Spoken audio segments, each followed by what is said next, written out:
दाऊद का एक फार्मूला है जो उन्होंने अपनी जिंदगी से हमारे सामने रख दी है, और वो क्या है? सबसे पहले खुदावंद की तारीफ हो। नंबर 2, अपनी मुश्किल खुदावंद को बताओ। नंबर 3, फिर खुदावंद की सिताइश। और इस तनाजर में ये सारा ज़बूर लिखा गया है और पेश किया गया है। ज़बूर 31 की पहली और दूसरी आयत में लिखा है, खुदावंद मेरा तवक्कल तुझ पर, मुझे कभी शर्मिंदा ना होने दे, अपनी सदाकत की खातिर मुझे रिहाई दे। पहली बात दाऊद कह रहे हैं, ऐ खुदावंद मेरा तवक्कल तुझ पर है, यानी तू मेरा कला है, तू मेरा बचाने वाला है, तू मेरी चट्टान है, तू मेरा मददगार है। तारीफ क्या है? खुदावंद की अजमत का बयान है। तो दाऊद नबी सबसे पहले खुदावंद की अजमत की बात कर रहे हैं। तू कितना अजीम है। हम जो गीत गाएं चर्च में या अपनी प्रस्तिश में, उनमें खुदा की अजमत होनी चाहिए और खुदा का खौफ होना चाहिए। सबसे पहले खुदावंद की अजमत का इकरार करें। खुदावंद मुझे जो चाहिए वो तू ही दे सकता है, तू ही मेरा कला है, तू ही मेरी जान का लंगर है। मुझे जो मिलना है तुझसे मिलना है, मुझे तेरी आस है, मुझे तेरी उम्मीद है। हमने खुदावंद से मांगना है और उसकी अजमत का इकरार करना है। चौथी आयत में, मुझे उस जाल से निकाल ले जो उन्होंने छुप कर मेरे लिए बिछाया है। हाँ जी, मैं एक मुसीबत में हूं, मैं एक जाल में हूं, मैं एक मुश्किल में हूं, और खुदावंद खुदा मैं तेरी रहमत का तलबगार हूं, मैं तेरा उम्मीदवार हूं, मुझे बचा ले। इस सारे तनाजर में उनकी दुआ का फोकस क्या है? खुदावंद मुझे बचा ले, खुदावंद मुझे छुड़ा ले। ये वो दुआ है जो आपको रोजाना करने की जरूरत है।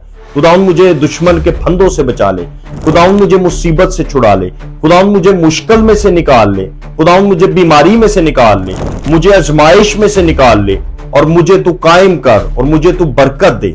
7वीं आयत, मैं तेरी रहमत से खुश खुर्म रहूंगा क्योंकि तूने मेरा दुख देख लिया है। हाँ जी, फिर वो वापस शुक्रगुजारी पर आ रहे हैं।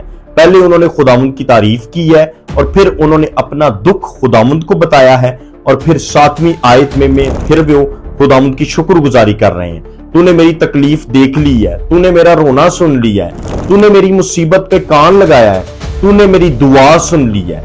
8वीं आयत में वो कहते हैं, तूने मुझे दुश्मन के हाथ में असीर नहीं छोड़ा, तूने मेरे पांव कुशादा जगह में रखे हैं। देखिए, अभी कुछ भी नहीं हुआ, अभी वो सिर्फ दुआ ही कर रहे हैं, लेकिन वो दुआ में अपना मोजज़ा बयान कर रहे हैं। तूने मुझे दुश्मन के हाथों में नहीं छोड़ा है।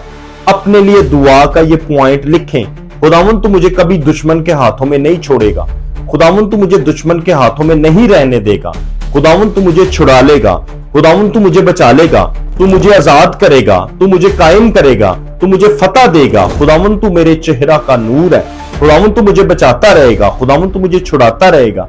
जब तक मैं जमीन पर रहूंगा मैं तुझ पर तवक्कल करूंगा, मैं हमेशा छुड़ाया जाऊंगा, मैं हमेशा बचाया जाऊंगा। और फिर वो कहते हैं, तूने मेरे पांव कुशादा जगह पर रख दिए, खुली जगह पर, बड़ी जगह पर। अभी कुछ भी नहीं हुआ, वो ईमान से कह रहा